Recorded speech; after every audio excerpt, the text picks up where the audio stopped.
নমস্কার বন্ধুরা, রিস্টোরের আরও একটা আর্ট অ্যান্ড ক্রাফট ব্লগে তোমাদের সকলকে স্বাগত জানাই। অনেক দিন ধরেই একটা ক্যানভাস ছিল, ইচ্ছে ছিল সেটাতে আমি এখন যে ছবিটা আঁকছি সেইটা এঁকে রং করে রাখার। সেটা শুরুও করে দিয়েছিলাম, সেটাই তোমরা এখন দেখতে পাচ্ছ। কিন্তু ওই যে বলে না ভগবানের লীলা, ভগবান যেটা চায় ঠিক সেটা সে ঠিক তার ভক্তের মাধ্যমে করিয়ে নেয়। আমার ক্ষেত্রেও সেরকমই কিছু একটা ঘটল।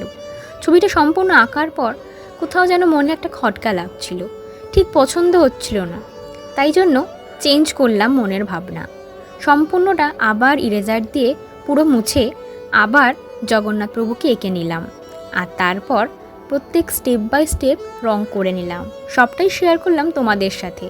আর সত্যি বলতে এই প্রথম আমি রং তুলি দিয়ে জগন্নাথ দেবকে আঁকলাম। এত ভয় লাগছিল, কিন্তু কোথাও একটা মনের মধ্যে অদ্ভুত শান্তি কাজ করছিল। যতই আমি রং করছিলাম, যতই আমি ফিনিশিংয়ের দিকে এগোচ্ছিলাম, মনে একটা অদ্ভুত তৃপ্তি হচ্ছিল। আর স্পেশালি যখন আমি জগন্নাথ দেবের স্কিন টোন অর্থাৎ কালো রং করছিলাম, কিংবা চোখ বা তিলক এঁকে তার ডিটেলিংগুলো করছিলাম, বিশ্বাস করবে না, আমি আমার নিঃশ্বাস বন্ধ করে সেইগুলো তুলি টানছিলাম। কোথাও একটা মনে হচ্ছিল আমি যেন নিজে জগন্নাথ দেবকে তার রূপ দিচ্ছি, তাকে সাজাচ্ছি নিজের হাতে নিজের মতো করে। শুধু স্কিন টোন বা চোখ কিংবা তিলকের ডিটেলিংই না, যখন তার জামাও আমি আঁকছিলাম বা জামায় ডিজাইন দিচ্ছিলাম, যেন মনে হচ্ছিলো খুব নিজের কাউকে আমি পছন্দ করে তাকে কোনো জামা পরাচ্ছি। তাই পছন্দের কালার কম্বোও সেই অনুযায়ী বানাচ্ছিলাম। আর বাকি ডিটেলস তোমরা দেখতেই থাকো। আর সত্যি বলতে আমি কখনোই নিজেকে একজন প্রফেশনাল আর্টিস্ট হিসেবে দাবি করব না। কাজে আমার এই আঁকার মধ্যেও অনেক ভুল ত্রুটি খুঁজে পাওয়া যাবে, কিন্তু তা হলেও এই ছবি আমার মনের কোঠায় আজীবন থেকে যাবে। কারণ এর প্রত্যেকটা জিনিস আমার নিজের হাতে নিজের মনের মতো করে বানানো। তাই আমার কাছে এই জগন্নাথ দেবের এই মূর্তিই বলো বা রঙেই আঁকাই বলো, ক্যানভাস, সবটাই আমার কাছে ভীষণ স্পেশাল। আর সত্যি বলতে পুরো ছবিটা কমপ্লিট করার পর মনের মধ্যে একটা আলাদা ভক্তিভাব জেগেছিল। এবং তারপর থেকে আমি যখনই ছবিটার দিকে তাকাই, সেটা সকালেই হোক কিংবা রাতেই হোক, একটা যেন অদ্ভুত পজিটিভিটি ফিল করতে পারি। সত্যিই বোধহয় সেই জন্য বলে জয় জগন্নাথ, জয় জগন্নাথ প্রভু। জগন্নাথ প্রভু সব সময় চোখ খোলা রাখেন তার ভক্তের কি করছে না করছে সবটা দেখার জন্য। শুনেছি তিনি নাকি কখনোই ঘুমান না, সর্বদাই তার চোখ খোলা থাকে। পুরীতে যে জগন্নাথ মন্দিরটি রয়েছে সেটি ৪৫ তলা বাড়ির সমান উঁচু।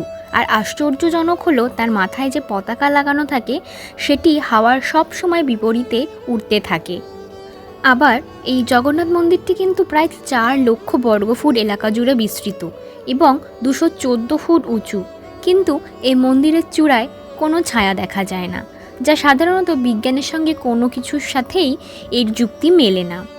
আবার অন্যদিকে এটাও খুব সাধারণ ব্যাপার, যে কোনো উঁচু বাড়িই হোক কিংবা মন্দির, তার উপর দিয়ে পাখি ওড়ার ঘটনা খুবই সাধারণ।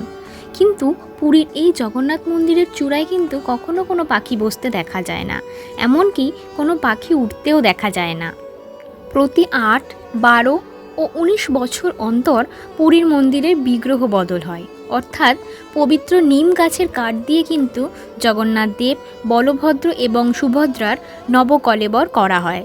কিন্তু এই নবকলেবরের পর মূর্তি বদল করা হয় বিশেষ নিয়ম মেনে। জগন্নাথ মন্দিরের প্রবীণ পুরোহিতের চোখ বেঁধে হাতে দস্তানা পরিয়ে মূর্তি বদল করা হয়। সেই সময় নাকি গোটা শহরে বিদ্যুৎ সংযোগ বিচ্ছিন্ন করে দেওয়া হয় এবং মন্দিরের বাইরে কেন্দ্রীয় বাহিনী মোতায়েনও করা হয়। কথিত আছে নাকি মূর্তি বদল করা কেউ দেখে ফেললে তার বড় ক্ষতি হতে পারে, চোখ নষ্টও হয়ে যেতে পারে নাকি। প্রতিদিন জগন্নাথ দেব, বলভদ্র এবং সুভদ্রাকে ৫ দফায় ভোগ দেওয়া হয়। এছাড়া রোজ ৫৬ ভোগও দেওয়া হয়, যার মধ্যে থাকে ভাত, ডাল, সবজি থেকে মিষ্টি এবং বাদাম সহ নানান অন্যান্য খাবারসমূহ। এবার বলি পুরীর জগন্নাথ মন্দিরের রান্নাঘরের কথা। হ্যাঁ, যেটা বিশ্বের বৃহত্তম রান্নাঘর বলা হয়। এই রান্নাঘরে জগন্নাথ দেবের জন্য মহাপ্রসাদ তৈরির প্রক্রিয়াও অবাক করার মতো। মাটির তৈরি উনুনে কাঠের আঁচ দিয়ে একটি পাত্রের ওপর আরেকটি পাত্র করে করে পরপর ৭টি পাত্র বসিয়ে রান্না করা হয়। আর আজও এইভাবেই রান্না সম্পন্ন হয়। সবচেয়ে আশ্চর্যের বিষয় হলো প্রথম উপরের পাত্রের রান্না সেদ্ধ হয়, তারপর এক এক করে নিচের পাত্রগুলি রান্না হয়। উনুনের ওপর যে পাত্রটি বসানো সেটির রান্না সবচেয়ে শেষে সম্পন্ন হয়। মন্দিরে যতই ভক্ত আসুক কখনোই কিন্তু এই মন্দিরের প্রসাদ কম পড়ে না। আরও আশ্চর্যের কথা কি জানেন, সাধারণত কিন্তু উপকূলবর্তী এলাকায় দিনের বেলা সমুদ্র থেকে স্থলভাগের দিকে এবং রাতে স্থলভাগ থেকে সমুদ্রের দিকে হাওয়া চলে, কিন্তু এই পুরীর জগন্নাথ মন্দিরের কাছে দিনে ও রাতে উল্টো দিকে হাওয়া চলে, যার কারণ খুঁজে পাওয়া আজ অবধি যায়নি। এবং পুরীর সমুদ্রের গর্জন কে না জানে, যেটার শব্দ অনেক দূর দূরান্ত অবধিও শোনা যায়, কিন্তু একবার জগন্নাথ মন্দিরের ভিতর প্রবেশ করলে কিন্তু সমুদ্রের গর্জন ঢেউয়ের কোনো শব্দই শোনা যায় না। কথিত আছে নাকি দেবী সুভদ্রা চেয়েছিলেন মন্দিরের ভিতর নীরবতা বজায় থাকবে, তাই মন্দিরের ভিতর সমুদ্রের কোনোরূপ শব্দ শুনতে পাওয়া যায় না। নীলাচল নিবাসায় নিত্যায় পরমাত্মনে বলভদ্র সুভদ্রা ভ্যাং জগন্নাথায় তে নমঃ, যার বাংলা অনুবাদ করলে হয়, পরমাত্মার স্বরূপ যারা নিত্যকাল নীলাচলে বসবাস করেন সেই শ্রী বলদেব, সুভদ্রা ও শ্রী জগন্নাথ দেবকে প্রণতি নিবেদন করি। জয় জগন্নাথ প্রভুর জয়, জয় জগন্নাথ প্রভুর জয়, জয় জগন্নাথ প্রভুর জয়। শ্রী জগন্নাথ কথা এবং জগন্নাথ আঁকার সম্পূর্ণ প্রসেসগুলো যদি তোমাদের ভালো লেগে থাকে তাহলে ভিডিওটা শেষ করার আগে অবশ্যই আমার চ্যানেলটিকে সাবস্ক্রাইব করতে ভুলবেন না, সাথে লাইক শেয়ার কমেন্ট করতেও ভুলবেন না। আশা করি আপনাদের ভিডিওটি ভালো লেগেছে। এইভাবেই সাথে থাকবেন, পাশে থাকবেন। আর সবার জন্য আবারও এক কথা, জয় জগন্নাথ দেবের জয়। সবাই ভালো থাকবেন, সুস্থ থাকবেন।